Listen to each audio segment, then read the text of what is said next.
Mbori yeZimbabwe kusangana zvekare kwatiri kuita pano paMbire TV patinokupakurirai nhau dzezviri kuitika munyika yedu yeZimbabwe. Mhuri yeZimbabwe zviri kuratidza kuti pano pacho pava kupisa, zvinhu hazvisisina kumira zvakanaka munyika yedu yeZimbabwe. Ukaona vashandi vehurumende vakaita saAttorney General Virginia Mabhiza vava kutheretena mutevedzeri wemutungamiriri wenyika, zviri kuratidza kuti pane zviripo, pane kupisa kwezviri kuitika nekuda kwekebhu 3.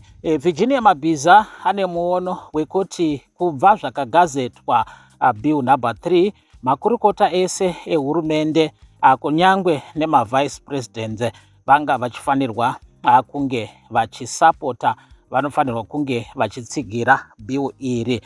Mabhiza ane muono wekuti ukasa kunyangwe zvazvo usiri kutenderana nazvo, asi publicly haufanirwi kuzviratidza kuti hausi kutenderana nazvo, unofanirwa kubuda uchiita sekunge uri kutsigira asi iwe uchiziva kuti handina sapoti yechinhu ichi. Mashoko aMabhiza ari kuuya panguva ino vice president vava nenguva vachitaridza kuti havasi kutenderana nekebhu 3, havasi kutenderana nezviri kuitika zvekuda kuabolisha kuitwa kwesarudzo dzemutungamiriri wenyika, pamwe chete nekuchinja zvakasiyana-siyana, kunyanya nhau yekuderedza simba remauto eZimbabwe Defence Forces kuti vave vachengetedzi vebumbiro remutemo. Virginia Mabhiza ayeuchidza vice president kuti vaMunangagwa ndivo vakavaapoinda, ndivo vakavagadza.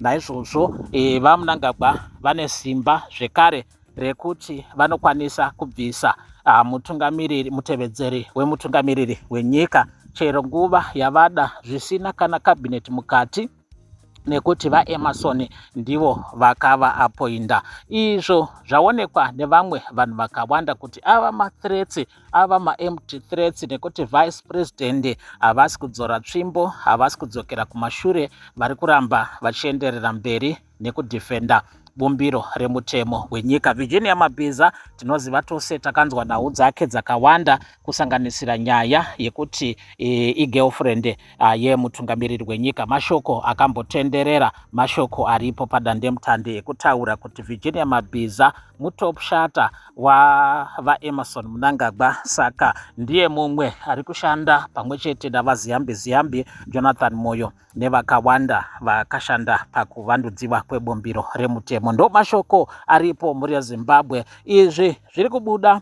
mushure merwendo rwavaCyril Ramaphosa, vanova mutungamiriri wenyika yeSouth Africa, avo vakauya munyika yeZimbabwe nezuro paine mashoko ekuti vari kutyira akuti nyika vaMunangagwa vanogona kubvutirwa masimba nekuda kwenyaya yekebhu 3. Tinotenda muri yeZimbabwe, ndo nhau yatanga takakubatirai panguva dzino.